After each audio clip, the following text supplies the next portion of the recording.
Thank you, Deb. Beautiful, beautiful song.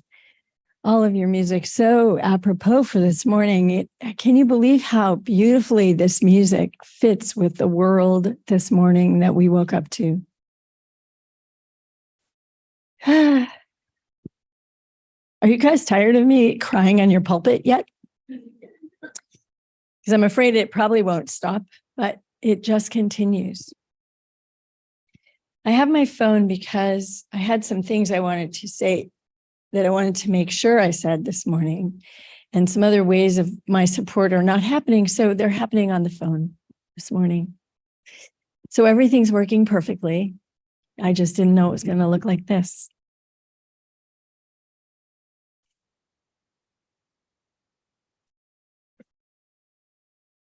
So at this conference this week, I had a very strong sense. One of the biggest takeaways, one of the biggest things that was being carried as something for us to take away was the idea of how service as a spiritual practice is one of the most powerful ones and how it will change your life. And I really started thinking about why service. And I thought about Ram Dass, who wrote a book called How Can I Help, which is a beautiful book. Inside admonishes us not to do service begrudgingly because we will get nothing from it, right? Boy, it was a long time ago I read that book. Anyway, books come to us, right? It's just like visitations. And Ram Dass came to me this morning, was chatting with me about service. And this whole idea of service and dharma, the word that no one seems to be able to define in the English language, right? Dharma, what does that mean? Oh, it's some Eastern philosophy thing that I don't get. Dharma means how we choose to love the world. That is the best way that I've ever heard that defined. How do you choose to love the world? That means that's your dharma. It means it's your path. It means it's your purpose. It's all the words that we throw around. What a lovely way to invite yourself into the awareness of what is my way. We do a lot of thinking about what is our purpose. We do a lot of thinking about service. How should I serve? How should I give? How about we let go of our thinking? And we let our hearts lead us into what would I love to do? So we are probably 95% going to have a visit from someone who is going to share this in a really huge way in a couple of weeks from some choices he made in his life. And even if he doesn't come visit, but I really think he is, and I know he's really trying, his name is Nemo Patel. And he has an incredible story, which I will not tell you because it is so much more fun to hear it from him. And he will be engaging and new and bright in your life and a wonderful presence. He already is. And so we encircled him in New Jersey energy and we begged him to come see us. And he, without resistance, he said yes, actually. So if he can fit it in his schedule, which he looks like he can, he lives in India and he is only here for a couple of weeks. So synchronicities, simultaneity, coincidence, we love the field of love, which is all of this. So we probably will have a visit from him. So what I've been aware of when I ask myself these questions about service, why is he so content with his life now when it looks so different? Why am I so content when I stand in a training? I did a training for 4 days in New York City in the 1980s for men who had AIDS. It was the most heartbreaking experience, and yet something broke through. The service that I was giving was not about the 4 or 5 days of constant presence, lifting big things, moving things around, and being available to these men who were in the crisis of their life. It was about the love that we were sharing. Something alchemical happens in the field where you are fully present in your love, which means with what you love, how you love, who you're being. For me, I could open my heart in this place, and I could give more deeply than I could maybe in other places. There was something about the need that was being shared, the need that they had to be loved after being so rejected, so criminalized, so dehumanized.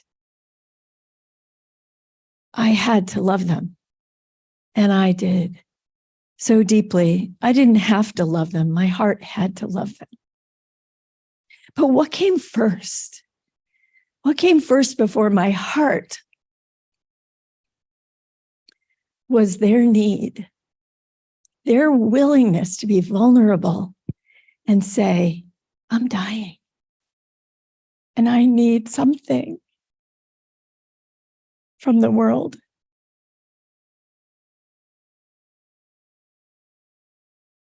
You might think this is what I thought I was going to cry about this morning, but it actually isn't.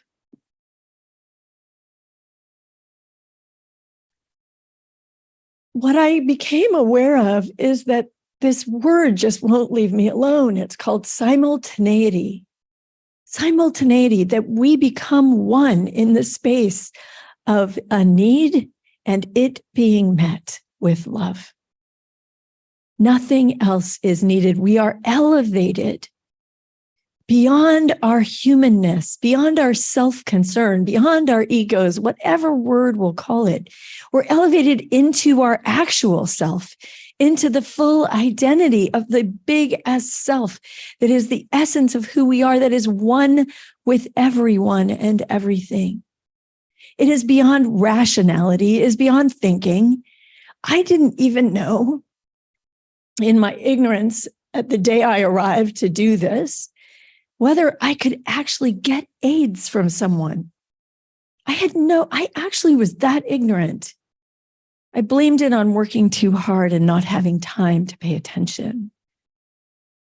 That's not true. I was working too hard and I did have time to pay attention. But I learned very quickly that I was safe, but that didn't actually matter to me right then. What mattered was these people, some of whom were my friends, were dying, and something in that made me show up in a way that I had never shown up before. I was a really good Episcopalian kid. I really went to church. I really led the youth group. I was the leader of the youth group for 3 years in high school. I did all the things. I was an acolyte. I performed all the things. I carried all the crosses and I did all the things. And yes, I had many loving, beautiful experiences. I never had one that broke me into myself like this did.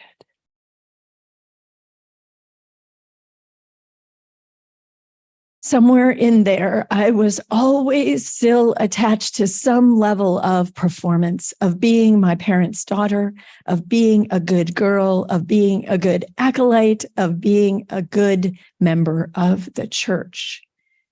When that was all stripped away and all we were doing was meeting someone who was dying and they needed to be loved.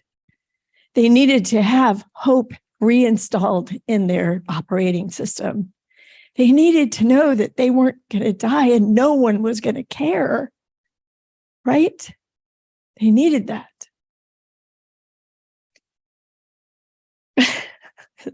I just love the way that the presence, God, love speaks through me and just derails what I am planning to say so effectively and gives you what is needed here today that is closest to my heart. What occurs to me about simultaneity is that it's intimate. We don't experience our full openness to who we are until we are intimate. And in that intimacy is our vulnerability of what we need and what someone can provide for us. We come into a kind of vulnerability that shakes us to our core. As humans, we must have it, or we will perish from some sense of abandonment. One of the things that we fight the most in our lives, everyone here, tell me, have you ever had a sense of abandonment? That you had been left, that somehow whatever was happening in your life was just, you had been left behind. You did not belong. Has anyone ever had that experience? Thank you. Yes, I see you. I see your hands and your nodding heads, however it is. Remember that it takes vulnerability to say, yes, I have felt abandoned. And just in this moment, I'll remind you that alone, when given space and one more letter of love, becomes all one. So take those moments of aloneness, those moments where you felt abandoned, those moments where we feel like we don't belong.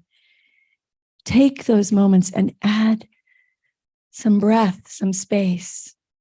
And with that space, add love, and you accelerate your awareness that you are all one with the all that matters, with the all that is love, with the all that is God, that we call source, presence, and is the true identity of who we really are. Can you feel that? One of my teachers used to say, true vulnerability is true protection. There is nothing you will need to be protected from once you have the true understanding that the vulnerability you have in the source of all of life, the true belonging that we have in the source of life, the true stability that we find as we step into the truth and the holiness that is the one life that we all live, then we can never be abandoned. We can never be lost. We can never fall out of that which is here, that is always giving. Who turns away? We turn away. Who tells the story we've been abandoned? We do. Who gets evidence from the world around us? I got so close to winning this thing in this cute, beautiful house in the Sea of Cortez with 2 minutes to go in the auction. I nailed it. And 1 second later, it wasn't 2 minutes, it was 2 seconds. 1 second later, someone went ahead of me. It was all online, so I couldn't see it happening. I was like, wah! 5 other people, 10 other people, 5 other couples had managed to make it so that they won this thing. And all of a sudden, I felt kicked out of the universe. I'm like, I had that thing. It was mine. I didn't even know what I was going to do with it. I just knew it was a great idea to be able to invite 5 rooms full of people on a vacation in the Sea of Cortez. I was praying that there would be some people that might want to pay for their room. But it didn't come to me. And I was like, ah. And I kind of carried it all day, right? Like I just got kicked out of the 1 second. Come on, you guys, go, aw, right? Aw. Yeah, 1 second. I had it. It was this so amazing gift. Whew, gone, right? Okay, thanks for that. What I realized, someone asked me if I was okay. And, for a moment, I kind of wasn't, right? I was kind of like, I don't know if I'm okay. I'm not sure if I'm choosing I'm okay. I'm not. And it really struck me that the stability in the strength of the source of life that is me, as me, through me, all of you, all of us together. I cannot be abandoned unless I choose it. So let's stop choosing it. Let's start remembering. Let's start remembering. I feel abandoned.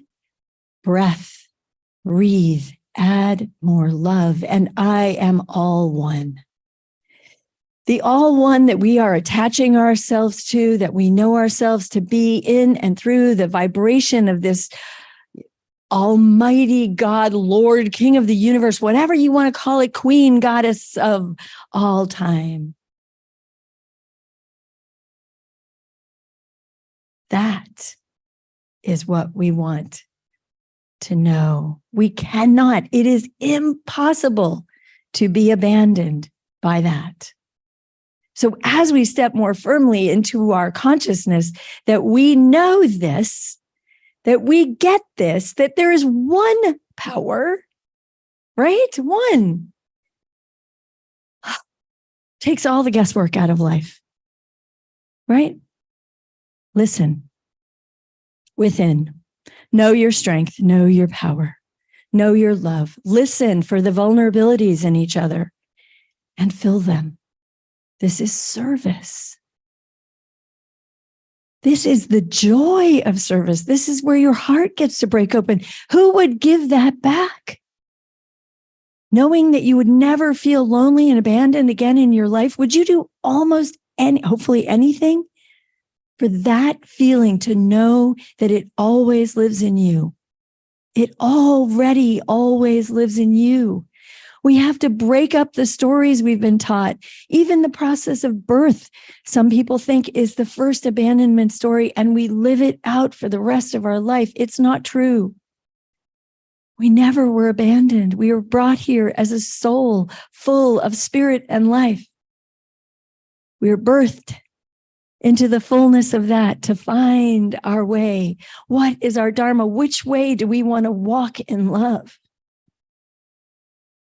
Which way opens our heart? Which way is the beautiful, crushing glory of love going to appear to us? Is it children? Is it music? Is it dance? Is it 5 of those things? Is it 20 of those things? Is it one religion or another that just shows our cultural roots or our preferences or our past lives or whatever you want to call it? But that never separates us in any way. So let's talk about today. What did we wake up today? Well, maybe yesterday. For some of you who are paying attention, yesterday. We woke up to the world that has once again chosen fear and war over negotiation and peace. A very, very dangerous unfolding. Some of you know this, some of you don't. It's happening where I was born, where I grew up in the Middle East with the Palestinian people. That was my life. So I woke up to war in my backyard.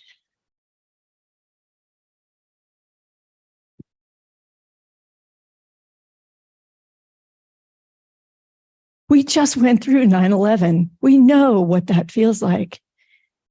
But we cannot take the side in this fight. This is not ours to do. I know these people, they are my family. If you were in the same situation they were in, you would respond the way they've responded.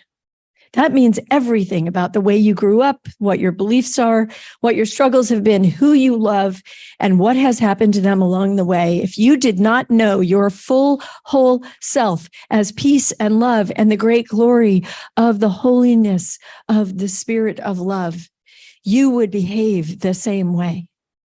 And you would also behave like some of my best friends who live in Israel.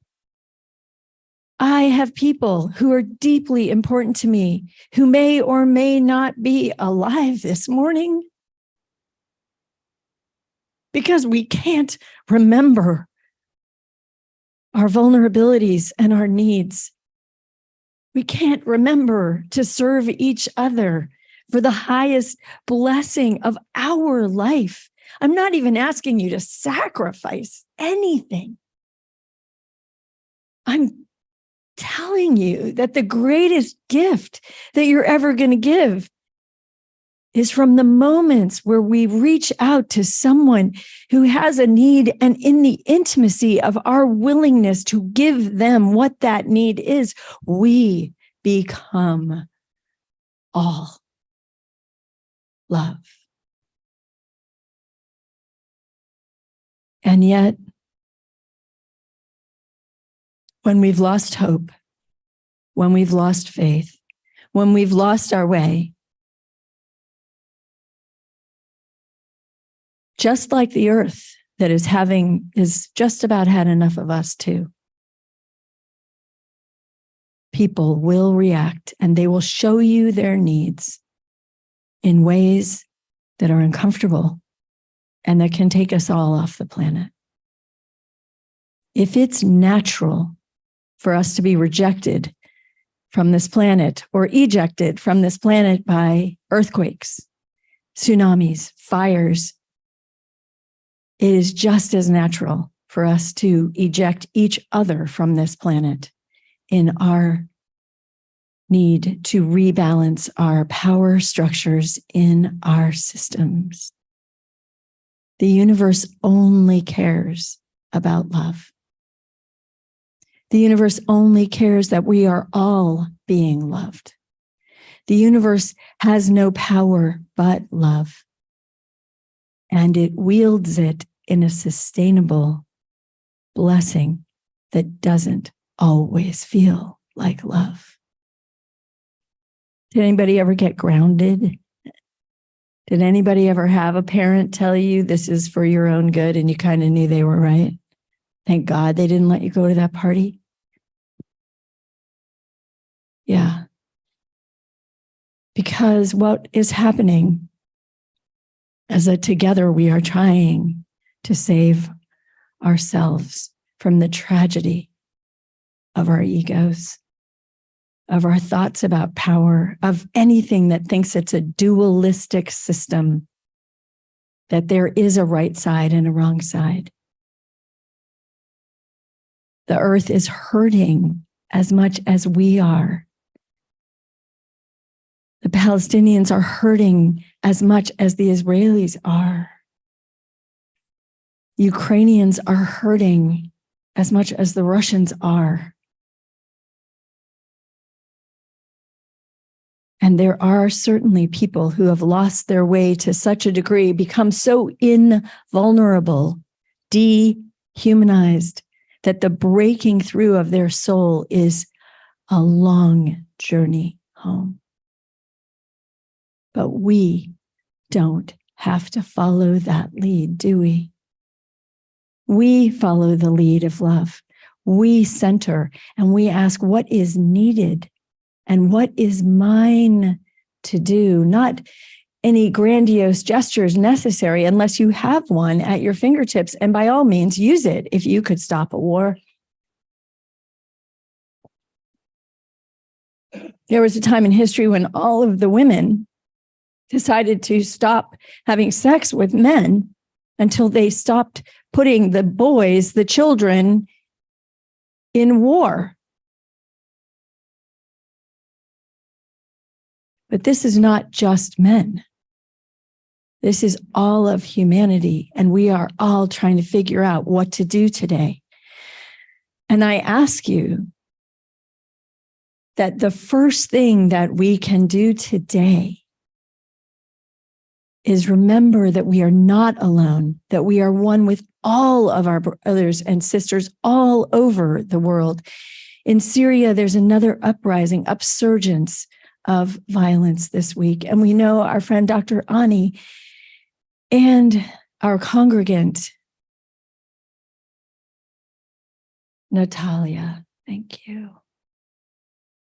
is there. They are there on this kind of mission to remind people, to meet the needs of those who have needs, to find this place of simultaneity, to step into the intimacy of service and to be a beneficial presence on this planet, no matter where you stand. Does this break your heart a little that there is so much suffering? Does it break your heart a little? Then the first thing we do is go to prayer and remember the strength and the power of who we are in this moment of all this stuff happening. Can we lift all of it, saying, we do not have any answer except to meet it all with love, to meet the needs of all people with love, and then listen to see what our part is. Start in prayer. I take sides all the time and am very quickly reminded of what a bad choice that is. It does not serve anyone.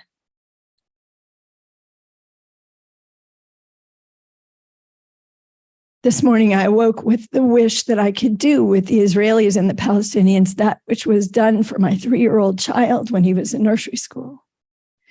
When the kids would start fighting, 2 adults would intervene and wrap our arms around both children, not looking to see who was right or wrong, keeping them safe from themselves and each other, but keeping them in contact with each other. 3-year-olds, I swear to you, how do we fix this? And they knew. As long as we could keep their bodies safe from bashing each other with trucks or biting each other or whatever you do when you're 3, and hold them in our love, physically hold them in our love, they would make contact with each other. They would breathe, we would breathe, everyone would calm down, and all sorts of miraculous things would happen. So as you imagine any of the conflicts in the world and in your life, first, let's wrap our arms in each other. Let's look in each other's eyes and wrap our arms around the Palestinians and the Israelis this morning and tell them we understand. We see they both have needs and we love them. And we can sort this out. Know that in your heart and add to the sum total of good on this planet today. Lift up. When you think of any of the conflicts in your own life, anybody who is slightly pressed outside your heart or any place where you don't feel like you belong, please give yourself back to your full wholeness. See the need for yourself to be held and know that we are all holding you. Whether you are here present today, whether you're on Zoom, whether you didn't come, whether you are somewhere else earning a living, making sure you can feed your family or hiding from someone who is trying to hurt you. Whatever you are doing today, wherever you are, wrap yourself in this love and call it forward. Know that you will be met. Know that we are the meters and we are the needy. We are the vulnerable givers and receivers. It is a one unified process that in the simultaneity of the moment of infinity, we are delivered to ourselves as God. And so I wrap my arms around the 10 people who are going to Cabo. And I wrap my arms around myself. And I know this is the same journey of wholeness and belonging, of love and need, of caring for one another. And so I read you these last words of Rumi. I could botch it, but I think I'll try to give them to you.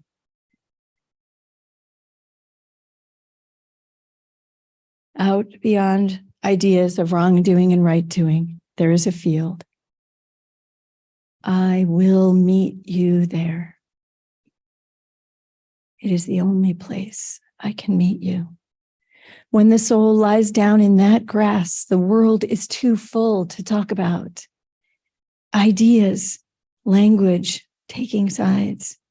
Even the phrase each other doesn't make any sense.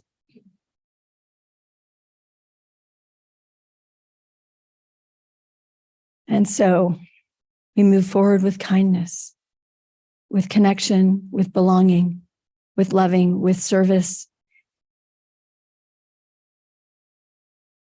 And we are going to invite you onto a 21-day journey of kindness over the next few weeks. Whether Nemo comes it or not, he has given us this journey to carry with you guys. If you can do it, if you want to take this journey with us, it'll come in your email. You will be so blessed by having the opportunity to meet these kindnesses and open you to the beauty and love that we are all one in our hearts. And when we do this kindness practice, service, practice, we will be the most glowing and shining community that he has ever been invited to, which we already promised him. And you will have been supported in touching life and each other every day for the next 21 days. Check your email, opt in, and go for it. We wouldn't leave you in a place where you couldn't sort this out. What does this mean? How can I do it? We're going to give you step-by-step 21-day process to practice. Thank you for your listening, for your kindness, for your care, for the blessings that I see in you, and the knowing that I will meet you with love, no matter where you are. That is my work and my dharma. And so let us just drop in for a moment of centering together. Bring anyone to mind. Bring this community to mind. Bring whatever you need to mind. Drop into your heart and meet whatever need you know is there. We breathe into this space together and we bring ourselves into the knowing and the wholeness of the power of love. It never, ever fails. It carries us, lifts us, and gives us that what it takes to love one another. And in this holy space, we know all is well, all is beautiful, all is kind, all is gracious, all is great. And we are so grateful to be the ones who know this truth. Thank you. Thank you for being here with us today. Thank you, CCL, for the opportunity to share this with you. Thank you for the up-leveling of our consciousness. And so it is.